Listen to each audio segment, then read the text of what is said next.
بہت غور سے جملہ سننا. فیصلے کے سال آ رہے. اب دنیا کی زندگی میں زیادہ وقت باقی نہیں, پوری دنیا کی زندگی میں زیادہ وقت باقی نہیں. اب فیصلے کے دن آ رہے ہیں.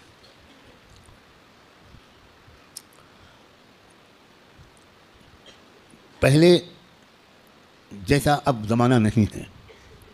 ایک ایک دن جو گزر رہا ہے یہ فیصلے کے دن سے ہمیں قریب کر رہا ہے. اور فیصلے کے دن کی جو سب سے بڑی علامت ہے جب فیصلے کا دن قریب ہے وہ ہے فلسطین کے حالات. کیونکہ اب بہت بڑے بڑے واقعات ہوں گے. دجال کی آمد بھی بہت دور نہیں ہے, اور حضرت عیسیٰ کی آمد بھی بہت دور نہیں ہے, اور امام مہدی کی آمد بھی بہت دور نہیں. اب مسئلہ یہ ہے کہ اگر اب بھی ہم گناہوں کی زندگی میں لگے تو ہمیں اللہ دجال کے ساتھ کھڑا کر دے گا, توبہ کی توفیق بھی ہم سے چھین لے گا. حضرت امام مہدی کے دشمنوں کے لشکر میں ہم کھڑے ہوں گے. اب یہ دیکھو, یہ وہ وقت ہے, کچھ پتہ نہیں کس وقت اگلا قدم ہو جائے. جو نشانیاں اللہ کے رسول نے بتائی تھیں آخری فیصلہ کن دور کی, بڑی تیزی کے ساتھ آ رہی ہیں. اس میں ایک نشانی یہ تھی کہ بہت بھیانک جنگ ہوگی یہودیوں کے درمیان اور اصلی ایمان والوں کے درمیان. اس لیے جو کچھ اس وقت غزہ اور فلسطین میں ہو رہا ہے اس سے ہر ایمان والے کا ایمان ہزاروں گنا ہر منٹ میں بڑھنا چاہیے, اس لیے کہ وہی ہو رہا ہے جو اللہ کے رسول بتا کر گئے تھے. جس وقت وہ آپ بتا رہے تھے اس وقت تو فلسطین میں کوئی مسلمان تھا ہی نہیں, اور آپ یہ بتا رہے ہیں کہ ایک بھیانک جنگ ہوگی, خطرناک جنگ ہوگی, یہودیوں اور ایمان والوں کے مابین ایک خطرناک جنگ ہوگی. آپ بتا رہے ہیں کہ ایک علاقہ ہوگا جہاں سچے پکے مومن جان دے رہے ہوں گے اور جان لے رہے ہوں گے, قربانیاں دے رہے ہوں گے. مسجد اقصیٰ کی حفاظت میں نوجوان جوک در جوک شہید ہو رہے ہوں گے.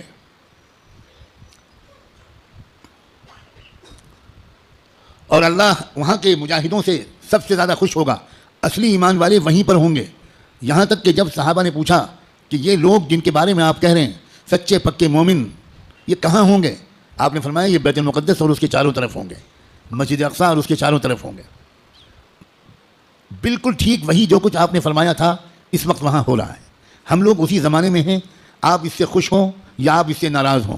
ہم کو اللہ نے وہی زمانہ عطا فرمایا جس میں ہم اپنی آنکھوں سے اللہ کے رسول کی بات کو سچا پکا ہوتا ہوا دیکھ رہے ہیں. تو اس وقت وہاں جو ہو رہا ہے اس سے ہر لمحے ایمان کو بڑھنا چاہیے ہمارے. یہ ہمارا ایمان کی مضبوطی کی وجہ.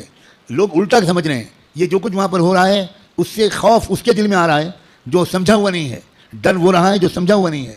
لیکن جو سمجھا ہوا ہے قرآن و حدیث کو, اللہ کے رسول کی باتوں کو, وہ یہ کہہ رہا ہے کہ یہی تو وہ فرمایا تھا اللہ کے رسول نے, جو ہو رہا ہے وہی ہو رہا ہے جو اللہ کے رسول فرما کر گئے تھے. اس کا مطلب یہ ہے کہ آپ کی نبوت برحق ہے, آپ سچے رسول ہیں. آپ نے اس وقت یہ فرمایا تھا جب اس کے کوئی آثار نہیں تھے.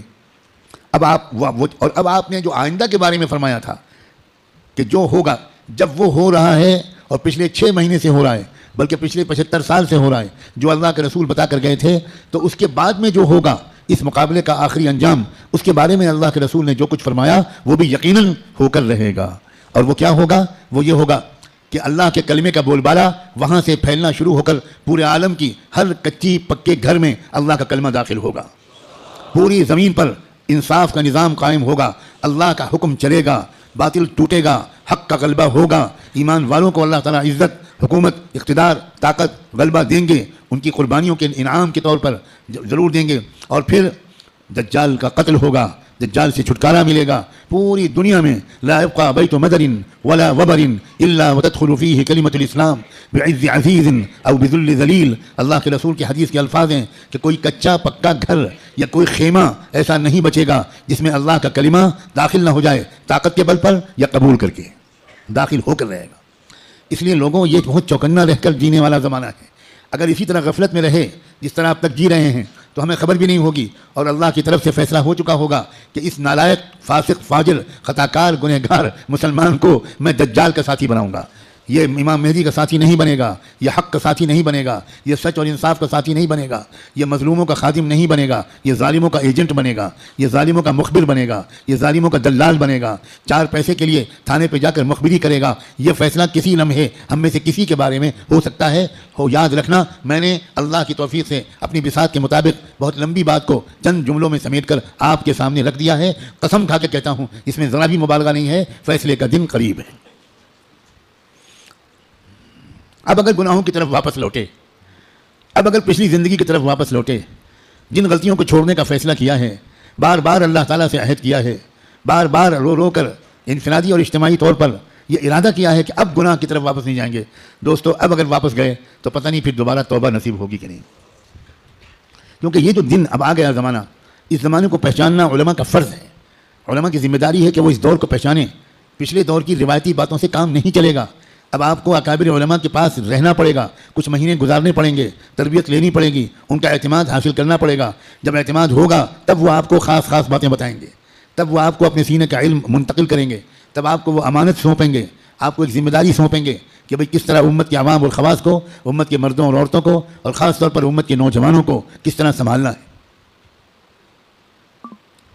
سب سے زیادہ بنیادی بات اس وقت مجھ کو اپنے سے بھی کہنی ہے اور آپ سے بھی، وہ ہے استقامت۔ اب جمنا ہے، کہو انشاءاللہ۔ اب تقوی پر جمنا ہے، اب اللہ کی اطاعت پر جمنا ہے، اب گناہوں سے دور رہنا ہے، اور جیسے کوئی غلطی ہو جائے سب کام چھوڑ کے اللہ سے معافی مانگنی، دیر نہیں کرنی، کیونکہ پل پل یہ خطرہ ہے۔ جو واقعی زمانے کے تقاضوں سے واقف لوگ ہیں، وہ ہر وقت ان کا دل اس وقت فلسطین کی طرف لگا رہتا ہے، اور اس لیے کہ وہ بار بار تازہ ترین وہاں کی خبریں جاننا چاہتے ہیں کہ کہیں دجال آ تو نہیں گیا، کہیں کوئی ایسا دعویٰ تو نہیں ہو گیا۔ یہ غفلت کے ساتھ زندگی کے دن نہیں ہیں، غفلت کے ساتھ گزارنے والے دن نہیں ہیں، یہ بہت ہوشیاری کے دن ہیں۔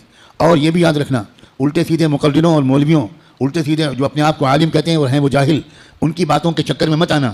وہ طرح طرح کی باتیں تم کو بتا کر تم کو غلط راستے پر لے جائیں گے۔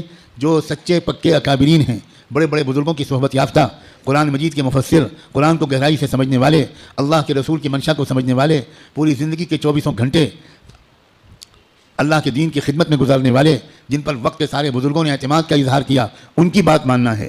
ورنہ سوشل میڈیا پہ جاؤ تو 50 انجینئر ملیں گے، اور 50 ڈاکٹر ملیں گے، اور 50 طرح طرح کے لوگ ملیں گے جو اسلامی پروگرام چلا رہے ہیں۔ ہمارے نوجوانوں کو نہیں معلوم کہ اسلام کی ویب سائٹس کے نام سے جو ویب سائٹس چل رہی ہیں، اس میں سے تقریباً 70% یہودیوں کی ویب سائٹس ہیں، اور باقی قادیانیوں کی ویب سائٹس ہیں، کچھ ہمارے ملک کے ہندوؤں کی ویب سائٹس ہیں جو اسلام کے نام پر چل رہی ہیں، اور اس میں قرآن کا درس ہوتا ہے، احادیث کا درس ہوتا ہے، مسئلے بتائے جاتے ہیں، اور ہمارے نوجوان وہ بیچارے بجائے علماء سے جڑنے کے وہ سوشل میڈیا سے مسئلے معلوم کرتے ہیں۔ ابھی مجھ سے چند دن پہلے یہیں کسی نوجوان نے پوچھا کہ ہمیں بعض مسئلے معلوم کرنے پڑتے ہیں تو ہم سوشل میڈیا پر جاتے ہیں، وہاں پریشان یہ ہوتے ہیں کہ الگ الگ سائٹ سے الگ الگ جواب ملتے ہیں۔ میں نے ان سے پوچھا کہ جب آپ بیمار پڑتے ہو تو سوشل میڈیا پر جا کر علاج کراتے ہو؟ آپ کو کینسر ہو جائے تو آپ فوراً سوشل میڈیا کی سائٹ کھولو کہ ٹریٹمنٹ آف کینسر، اور علاج شروع کرو، تو اتنا ضرور فائدہ ہوگا اس علاج سے کہ اگر وہ علاج نہ کراتے تو 1-2 سال گھر والوں کو تیمارداری کرنی پڑتی۔ سوشل میڈیا کے علاج سے انشاءاللہ بہت جلدی گھر والوں کی پریشانی دور ہو جائے گی۔ جب آپ کو کوئی مقدمہ لڑنا ہو، کوئی عدالت کا مسئلہ قانون کا ہو، تو آپ کس کے پاس جاتے ہو؟ کسی انجینئر کے پاس، کسی انجینئرنگ کی سائٹ کے پاس جاتے ہو کہ بھئی ہم کو فلاں قانون معلوم کرنا ہے تو انجینئر صاحب بتا دیجئے۔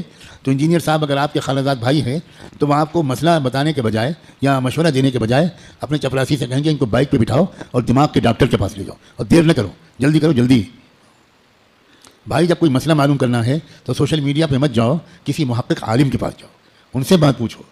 اس لیے موجودہ زمانہ کیا ہے، یہ دور فتن کیا ہے، کس کس ترتیب سے فتنے آنے والے ہیں، کیا ہونے والا ہے، دنیا بھر کے حالات کیا علامتیں دکھا رہے ہیں، کیا آثار ظاہر ہو رہے ہیں، بر صغیر ہند و پاک میں کیا تبدیلیاں ہو رہی ہیں، سرزمین فلسطین میں کیا حادثے رونما ہو رہے ہیں، عالم عرب میں کیسے مشرک لوگوں کا قبضہ ہو گیا ہے، عرب حکومتیں اس وقت مندروں کا افتتاح اپنے عرب ملکوں میں کرا رہی ہیں، مندروں میں بیٹھ کر افطار پارٹیاں ہو رہی ہیں، عرب حکام کس طرح اس وقت مشرکانہ نعرے بلند کر رہے ہیں، یہ سب آخری زمانے کی علامتیں ہیں۔ اللہ کے رسول یہ تک فرما گئے تھے کہ قیامت اس وقت تک قائم نہیں ہو سکتی جب تک جزیرے عرب میں بت پرستی پھر سے نہ شروع ہو جائے۔ اب دنیا حیران ہے کہ ابو ظبی میں مندر کیسے بن گیا، اور اس سارے عرب حکومتوں حکام کو کیا ہو رہا ہے۔ دنیا حیران ہے کہ سعودی عرب کے شہزادہ محمد ابن سلمان اس قدر کافرانہ، فاسقانہ، گمراہانہ عقائد اور اعمال میں کیسے پھنس گیا. دنیا اس لیے حیران ہے کہ دنیا کو نہیں خبر تھی کہ یہ سب بتا چکے ہیں محمد الرسول اللہ صلی اللہ علیہ وآلہ وسلم. یاد رکھنا بھارت کے مسلمانوں، ہم محمد ابن سلمان پر ایمان نہیں لائے ہیں، ہم محمد ابن عبداللہ صلی اللہ علیہ وآلہ وسلم پر ایمان لائے.